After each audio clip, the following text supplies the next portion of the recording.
मोहोळ तालुक्यातील कामते येथे राष्ट्रवादी काँग्रेस पार्टी शरदचंद्र पवार पक्षाच्या वतीने निष्ठावंतांचा युवा संवाद मेळावा संपन्न झाला आहे। संवाद मेळावा सुरू होण्याअगोदर मोहोळ येथील छत्रपती शिवाजी महाराज यांच्या पुतळ्याला पुष्पहार महमूद शेख राष्ट्रवादी काँग्रेस पार्टी युवक अध्यक्ष यांनी घातला। तसेच युवा मेळावा आयोजक ॲडव्होकेट पवन गायकवाड व युवक अध्यक्ष विठोबा पुजारी उपस्थित होते।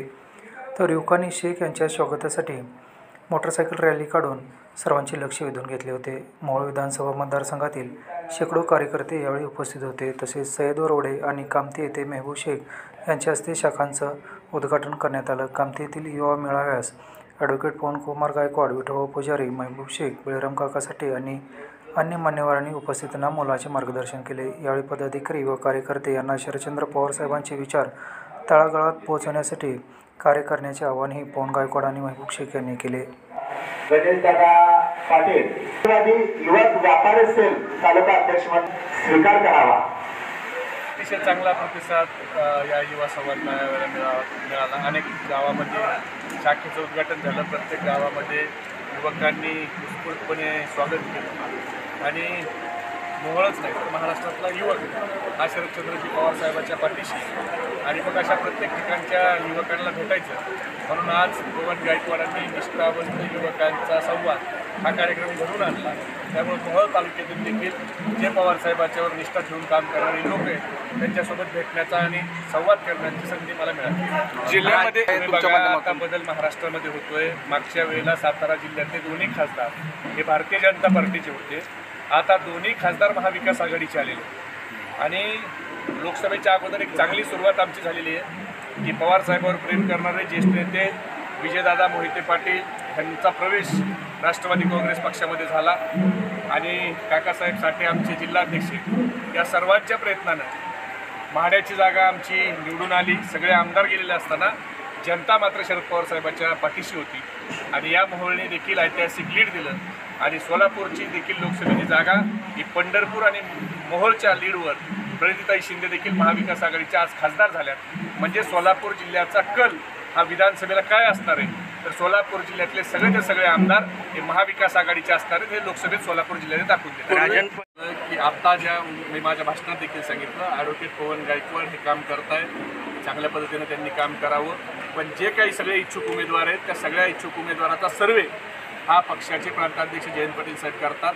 तो सर्वे ते पवार साहेबांच्या समोर मांडतात आणि सर्वेमध्ये जो उमेदवार पुढे असेल ज्या इच्छुकामध्ये आमच्या पक्षातले जे इच्छुक आहेत त्या इच्छुकामध्ये जो पुढे असेल त्याला तिकीट देऊ। पवन गायकवाड यांनी अधिकचं काम केलं, त्यांना अधिकची पसंती मोहोळ तालुक्यातल्या जनतेची मिळाली तर निश्चितपणानं ते उमेदवार असतील। लोकसभेला जे शरद पवार गटाला सोडून गेलेले आहेत मुस्लिमान असं आहे की आमची आठ एवढीच आहे कार्यकर्ता म्हणून की ज्यांनी शरद पवार साहेबांवर डायरेक्ट अटॅक केला आहे, शरद पवार साहेबांच्यावर टीका केली त्या लोकांना घेऊ नये। बाकीचे लोक काही मजबुरी का नाम महात्मा गांधी असं म्हणतात, काही अडचणीमुळे गेले असतील, शरीराने तिकडं असतील पण मनाने बरेच लोक असे होते की शरीराने तिकडं होते पण मनाने ते शरद पवार साहेबांच्या सोबत होते। असे लोक जर आले तर पक्षात घ्यायला काही हरकत नाही पण ज्यांनी शरद पवार साहेबांवर टीका केली त्या लोकांना मात्र राष्ट्रवादी युवक काँग्रेस घेऊ देणार नाही।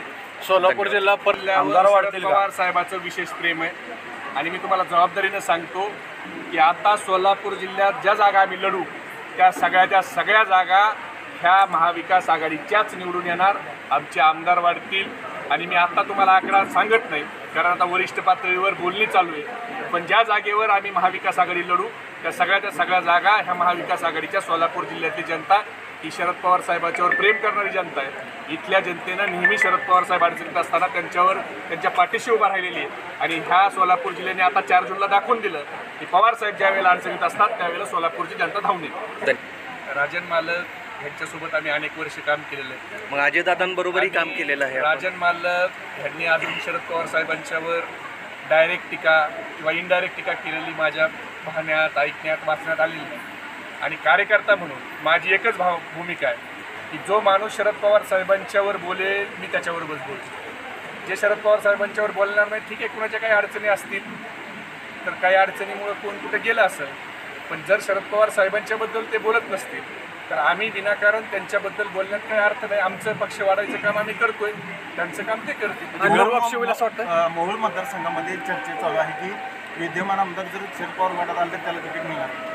विद्यमान आमदारांच्या बद्दल मी बोललेलो आहे. विद्यमान आमदार हे शरद पवार गटात येऊन त्यांचं तिकीट घ्यायचा प्रश्नच नाही. कारण विद्यमान आमदारांना हा विसर पडला की त्यांनी शरद पवार साहेबाच्या आशीर्वादावर ते आमदार झाले. त्यांनी इंदापूरमध्ये सुप्रियाताईच्या विरोधात प्रचंड काम केलं, प्रचंड. एवढंच नाही तर आपल्या तालुक्यात एक सुप्रिया सुळे नावाच्या महिलेला ते भेटून त्यांना तुम्ही बारामतीतून उमेदवारी करा, म्हणजे एवढ्या खालच्या पातळीपर्यंत आमदार गेलेले. त्यामुळं त्या आमदाराला तरी राष्ट्रवादी काँग्रेस पक्ष शरद पवार साहेबाचे दरवाजे बंदच असतील. हा कार्यकर्ता म्हणून मी सांगतो, त्यांना घ्यायचा प्रयत्न झाला तर आम्ही तिथं विरोध नोंदवू आमचा.